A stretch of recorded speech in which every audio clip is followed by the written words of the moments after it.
رب دے غواړم همیش جنت نشان وطانا جنت نشان وطانا وطن وطن وطانا فخري افغان وطانا وطن وطن وطانا فخري افغان وطانا. درنو هیوادوالو، کندهار ښاروالي په دې وروستیو کښې بېلابېلې او سترې انکشافي پروژې راپیل کړي دي.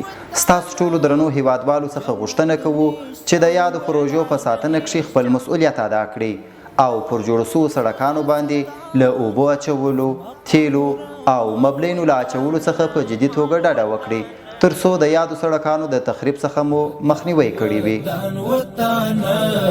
فخري افغان وطانا وطن وطن وطانا فخري افغان وطانا.